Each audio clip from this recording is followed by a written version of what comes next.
Welcome to Battles History. Today's topic is the Battle of Pavia, which took place on February the 24th, 1525. The battle is considered to be one of the most significant military engagements of the Italian wars and saw the French army clash with the Spanish imperial forces. In this video, we will delve into the events leading up to the battle, the tactics employed by both sides, and the ultimate outcome of this historical conflict.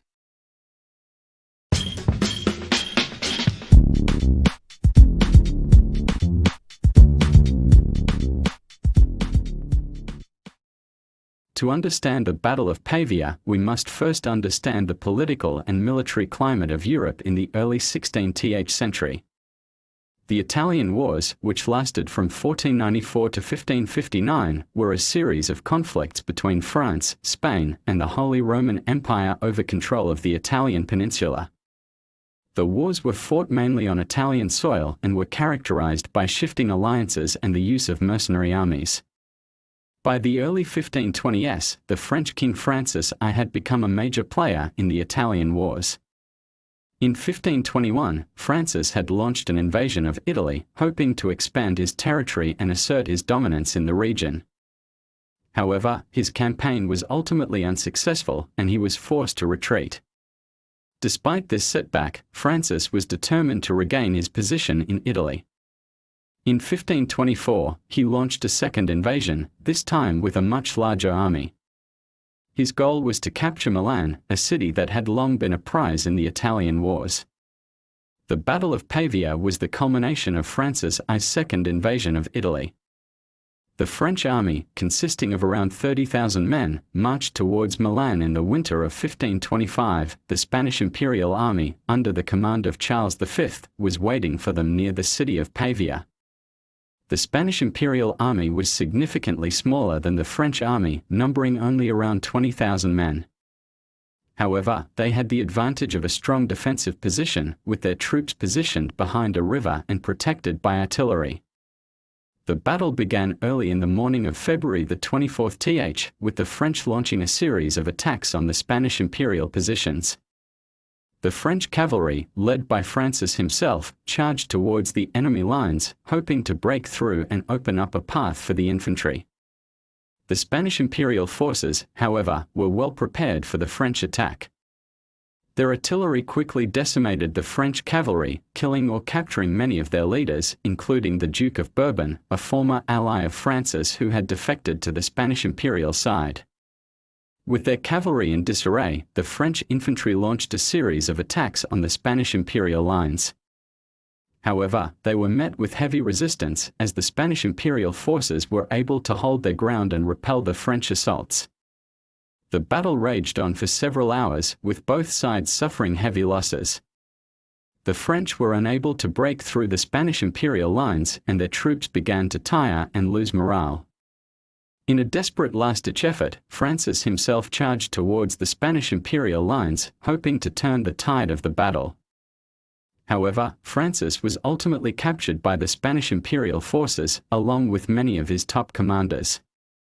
The French army, without their leaders and in disarray, was forced to retreat. The Battle of Pavia was a decisive victory for the Spanish imperial forces. The capture of Francis I was a major blow to the French, as it removed their king from the battlefield and caused a crisis of leadership within their army. In the aftermath of the battle, the Spanish imperial forces were able to solidify their control over Italy and expand their territory in the region. For Francis I, the battle was a major setback. He was taken as a prisoner to Madrid, where he was held for over a year. The terms of his release included the payment of a massive ransom and the ceding of several territories to the Spanish imperial forces.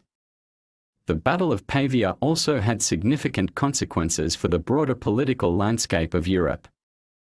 The French defeat led to a shift in the balance of power towards the Spanish imperial forces and helped to cement the Habsburg dynasty's dominance over Europe. Furthermore, the battle marked the end of the chivalric era of warfare, as the use of firearms and artillery had become more prominent. The battle also demonstrated the importance of military strategy and tactics, as the Spanish imperial forces were able to use their defensive position and artillery to devastating effect. The Battle of Pavia was a turning point in the Italian wars and had significant consequences for the broader political and military landscape of Europe. The defeat of the French army and the capture of Francis I led to a shift in the balance of power towards the Spanish imperial forces and helped to solidify the Habsburg dynasty's dominance over Europe. The battle also marked the end of the chivalric era of warfare and demonstrated the importance of military strategy and tactics in modern warfare. The use of firearms and artillery had become more prominent, and the Spanish imperial forces were able to use their defensive position and artillery to devastating effect. Overall, the Battle of Pavia was a significant event in human history and serves as a reminder of the importance of military strategy and the evolution of warfare. We hope you enjoyed this exploration of the Battle of Pavia and learned something new. And that concludes our look at the Battle of Pavia. We hope you found this video informative and enjoyed learning about this pivotal moment in European history. If you're interested in learning more about historical battles and events, be sure to subscribe to our channel Battles History. We'll be bringing you more fascinating stories of warfare and conflict from throughout history. Thank you for watching, and we'll see you next time on Battles History.